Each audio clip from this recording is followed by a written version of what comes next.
d'1 million de Syriens a trouvé refuge en Turquie, une situation qui suscite désormais la colère des Turcs. Ils sont de plus en plus nombreux à reprocher au gouvernement sa politique de portes ouvertes. Dans les grandes villes comme à Istanbul, les autorités ont décidé de mettre un terme à la mendicité en promettant des mesures radicales, n'en dit pas plus. Reportage donc de nos correspondants Kadir Demir et Fatma Kizilboa. Que ça s'arrête. Istanbul, destination en vogue de ces dernières années. On y vient du monde entier pour visiter les joyaux de l'histoire. Mais depuis quelques mois, le drame syrien s'est exporté sur ces trottoirs. Ces réfugiés qui ont fui la guerre tentent de survivre dans les rues de la capitale économique turque, une situation qui exaspère les professionnels du tourisme. Ils abusent de notre gentillesse. Il faudrait que ça s'arrête. Parce que cela commence à donner une mauvaise image des Turcs et de la Turquie. Les touristes, ils viennent là pour s'amuser et pour être heureux. Après 3 ans de conflit en Syrie, le nombre de réfugiés chez le voisin turc a dépassé la barre du million. Si près d'un tiers vit dans les 22 camps construits à la frontière, comme Zeynep, ils sont de plus en plus nombreux à se déplacer vers les grandes villes, quitte à vivre dans des conditions d'extrême précarité. On n'a pas pu rester à la frontière. Il n'y a rien là-bas. Ici, au moins, il y a des gens qui viennent en aide aux pauvres comme nous. Dieu merci. Des familles entières qui mendient et dorment sur le trottoir, des scènes jusqu'alors rares en Turquie. Après la compassion, c'est désormais le sentiment d'hostilité qui prend le dessus. Les langues se délient et l'on reproche au gouvernement sa politique de porte ouverte. Qu'est-ce qu'ils font là? Il y a la guerre dans leur pays. Qu'ils aillent se battre. En plus, ils ont chacun entre 5 et 10 enfants. On a beaucoup de gens dans le besoin en Turquie. Le gouvernement devrait d'abord leur venir en aide. Et après cela, s'il veut aider les Syriens, c'est son problème. Un climat de tension qui inquiète les autorités alors qu'au même moment se multiplient les agressions à caractère raciste. Le gouverneur d'Istanbul promet aujourd'hui une série de mesures drastiques qui prévoient notamment de déporter ces réfugiés à la frontière. Nous avons souhaité connaître les détails de ce plan. Aucune interview ne nous a été accordée. Pour les travailleurs sociaux, les solutions proposées par le gouvernement ne sont plus adaptées au problème. On ne peut pas tenter de contrôler autant de personnes en les gardant dans une prison à ciel ouvert. Ce n'est pas correct. Ce qu'il faut, c'est commencer à parler d'intégration en Turquie. Nous avons désormais nos étrangers, comme c'est le cas en France, en Allemagne ou en Angleterre. Un défi que certaines entreprises du secteur privé semblent prêtes à relever. Ali est un activiste de la première heure qui préfère garder l'anonymat. Embauché pour ses compétences linguistiques, il vient d'être promu responsable d'exportation dans cette compagnie turque qui souhaite s'implanter au Moyen-Orient. Je me sens très chanceux parce que j'ai pu trouver un travail convenable, dans une entreprise convenable, où je ne suis plus considéré comme un réfugié, mais comme un employé. L'intégration, une notion nouvelle dans une Turquie profondément nationaliste et qui fait face à la plus importante vague d'immigration de toute son histoire. Et nous retrouvons pour aller plus loin sur le sujet en direct d'Istanbul. Jean-François Pérouse, bonjour, vous êtes directeur de l'Institut français d'études anatoliennes.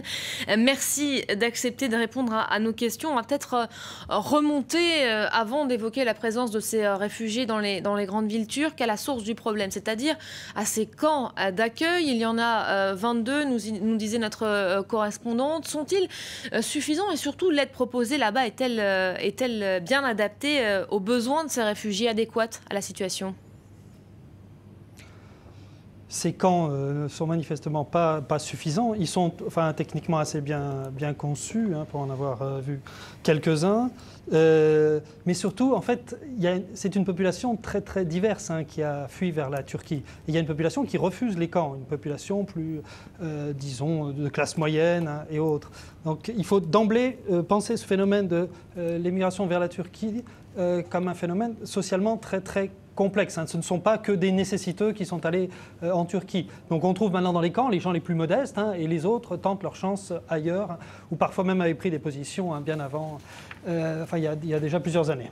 On l'a vu notamment à la fin du reportage avec ce réfugié syrien qui a retrouvé un emploi. On a entendu également le cynisme de certains Turcs qui vont parfois jusqu'à critiquer le nombre d'enfants que peuvent avoir ces réfugiés, des familles élargies.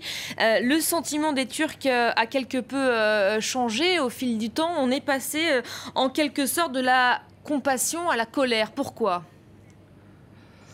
À la colère, bon, dans un certain segment de la population, hein, le discours sur les étrangers qui font beaucoup d'enfants, c'est le discours qu'on entendait sur les Kurdes en Turquie, hein, citoyens turcs. Donc, vous voyez, c'est un discours qui est un peu recyclé en quelque sorte, hein, contre les Syriens les plus modestes, hein, qui peuvent être eux-mêmes aussi kurdes, hein, ou turkmènes ou tziganes, hein, parce qu'on a en fait des catégories de population très différentes. Donc parler de racisme, je ne sais pas, c'est plus un discours, vous voyez, de classe moyenne urbaine, hein, contre les personnes, disons, plus modestes, hein, et à démographie un peu différente. Mais ce sentiment de mécontentement est-il dirigé contre ces réfugiés ou plutôt contre le gouvernement, contre les autorités, le manque de réponse? Alors, le problème, c'est qu'on est dans une conjoncture préélectorale, hein, et malheureusement, la situation est exploitée à des fins électorales par ceux qui veulent, disons, critiquer le gouvernement. Donc, vous voyez, le débat est un peu faussé, hein, par cette perspective de l'élection présidentielle du mois d'août, hein. Donc, les gens qu'on entend, effectivement, parlent contre le gouvernement, mais c'est des gens qui instrumentalise en quelque sorte, hein, le problème à des fins un peu politiciennes. Alors justement, que compte faire le gouvernement turc pour remédier à cette situation? Ankara parle de mesures drastiques, mais n'a pas souhaité répondre à nos correspondants pour réaliser ce reportage. Est-ce que vous en savez davantage sur ce qui se prépare, sur ce qui est prévu? Comme ça a été suggéré, effectivement, l'idée de déplacer, hein, c'est ce qui a été fait récemment, hein, déjà ça a été anticipé en quelque sorte. Il y a un camp à Istanbul qui a été fermé et les réfugiés qui étaient dans ce camp, hein, ont été reconduits à Gaziantep, hein, c'est-à-dire au sud-est, hein, à proximité de la frontière. La politique, mais c'est trop tard, hein, disons, qui se dessine, c'est une politique de containment, hein, mais c'est quasiment impossible, hein, vu la diffusion, vu le fait que maintenant aussi on a beaucoup de Syriens qui travaillent dans le marché noir, hein, et qui sont utilisés. Évidemment, c'est une main-d'œuvre qui coûte peu cher, hein, donc il y a une espèce d'intégration économique de fait, hein, qui rend difficile, hein, cette espèce de re-régionalisation des réfugiés syriens du côté de la frontière turco-syrienne. Alors on l'a vu à la fin du reportage, ce sera ma dernière question, certains ont plus de chances que d'autres. Il y a évidemment différentes classes sociales qui sont représentées par ces réfugiés. On a vu ce Syrien retrouver rapidement du travail. La Turquie vit aujourd'hui la plus importante vague d'immigration de son histoire, dit-on. Et très clairement, la notion d'intégration a encore du chemin à faire aujourd'hui.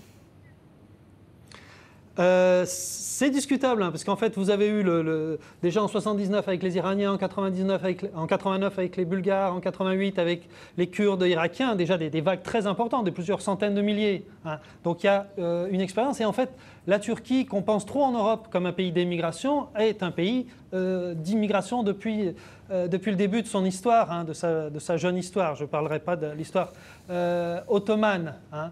Donc là, je crois qu'il faut qu'on revoie un peu nos schémas, et on a de fait un pays d'immigration, hein, qui s'est construit même par l'immigration très largement, hein, depuis les années 20-30. Hein. Ce qui change un petit peu, c'est qu'il se met à certaines normes internationales, européennes et internationales, de la gestion des flux migratoires. Hein. Mais on avait en fait une gestion de fait, hein, qui s'opérait, hein, et qui depuis très longtemps en fait dans l'histoire de la Turquie. Merci beaucoup Jean-François Pérouse, merci d'avoir accepté de participer à ce focus. C'est la fin également de cette première demi-heure d'information. Vous restez avec nous. On se retrouve dans quelques minutes pour un nouveau point complet sur l'info, pour un nouveau journal. À tout de suite.